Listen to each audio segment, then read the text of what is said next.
The moment you open your mouth to explain yourself, you give away the throne. Think about it. Someone questions your character, someone attacks your intentions, someone twists your words into something ugly. Immediately your chest tightens, your mind rushes, and you feel this burning need to defend yourself. No, that's not what I meant. You misunderstood. Let me explain. And the moment you do that, you become smaller.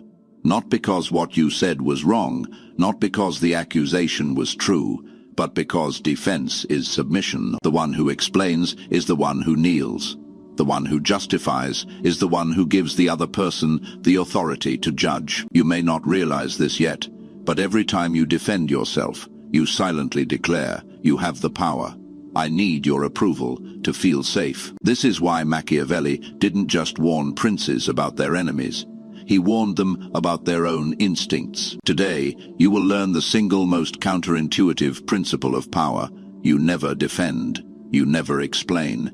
You never beg to be understood. Because the second you defend yourself, you surrender the frame. Session 1. Why your brain betrays you. Why is your instinct to defend so strong? Because you were trained that way. Go back to childhood, when a parent accused you of something. What was the only way to escape punishment? Explanation. I didn't break it.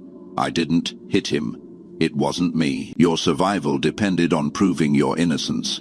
You were taught, adults are judges. You are the defendant. Explain or suffer. You grew up, but the programming stayed. Now you walk around projecting the childhood dynamic onto everyone. Your boss, your partner, your friends, strangers, even enemies. Your brain still behaves like it's 5 years old, terrified of disapproval. So, when someone challenges you, you rush to explain. You rush to be understood. You rush to make them agree with your version of reality. Not because you're wrong, but because you're scared. But here's the part no one tells you. The more desperately you try to be understood, the less you will be respected. People don't respect the defendant. They respect the judge. Session 2. Why explanation always makes you look guilty. Watch this social dynamic carefully. When someone defends themselves aggressively, people rarely think, wow, they're telling the truth. No, they think, why are they panicking? Because humans don't judge explanations, they judge the energy behind them. When your voice rises, when your body gets tense, when your words multiply, you look guilty, even when you're innocent, even when you're right. This is why Machiavelli said, power belongs to the one who controls appearances. And in social dynamics, the one who defends is always the one who loses the appearance of control. Session 3. The power of non-defense. So what should you do when someone attacks you? You do the one thing their ego cannot handle. You do nothing. Imagine this scenario. Someone looks at you and says, you're being selfish. The old you would defend instantly. The powerful you does something entirely different. You look at them. You keep your face completely neutral. You wait 3 seconds, 4 seconds, 5 seconds. Do you know what happens? The silence breaks them. Human beings panic in silence. They expect a fight. They expect emotional energy. They expect you to react. When you don't, they feel exposed. They feel judged. They feel unstable. So they start talking again. I mean, you're not always selfish. Why are you staring at me like that? Okay, you're being weird.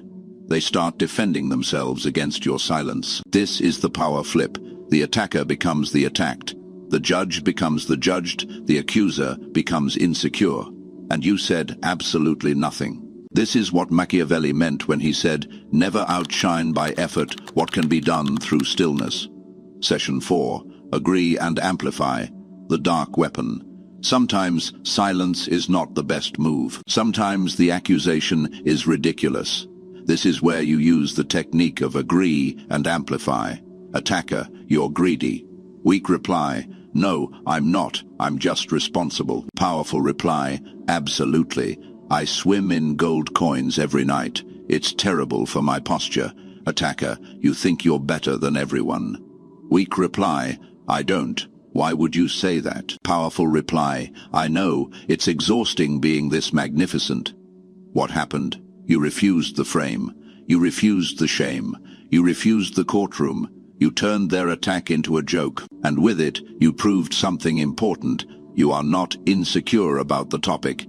People can only use a weapon against you if you fear it. When you laugh at the blade, they lose the ability to cut you. Session 5. Flipping the frame with questions. The most powerful person in a conversation is the one asking the questions. Because the one asking the questions is the judge, the one answering is the defendant. So you never answer their question directly. You turn it. Them, why are you always late?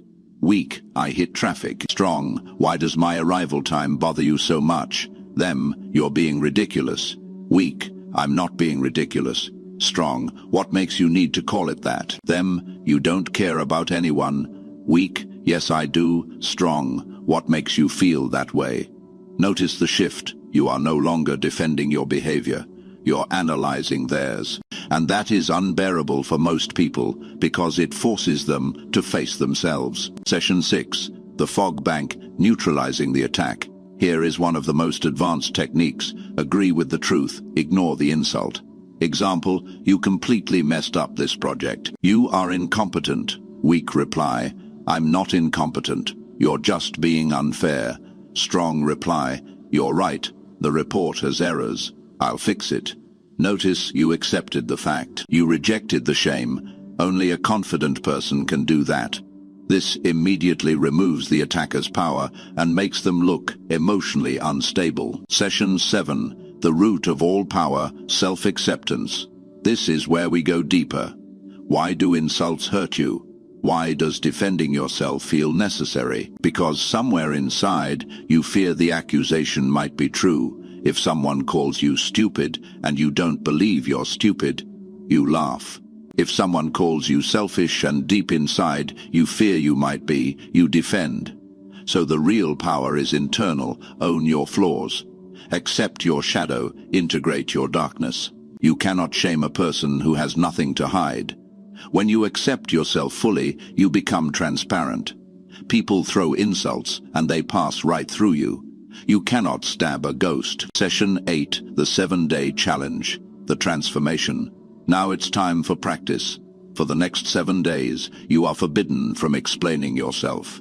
Not once. If you're late, I'm late. Nothing more. If you make a mistake, I made a mistake. If someone misunderstands you, let them sit in the discomfort. Let the old instinct die. Because when you kill your need to be understood, you become someone the world cannot control. After a few days, people will react differently to you. First, confusion. Then, respect. Then, attraction. People are drawn to those who do not beg to be understood. People follow those who do not justify. People submit to those who do not submit. Transcend the game. If you've listened this far, something is waking up inside you, that quiet, powerful part of you that is tired of explaining, tired of apologizing, tired of needing permission. The world is a psychological battlefield. Most people are pawns, reacting to every accusation, every opinion, every attack.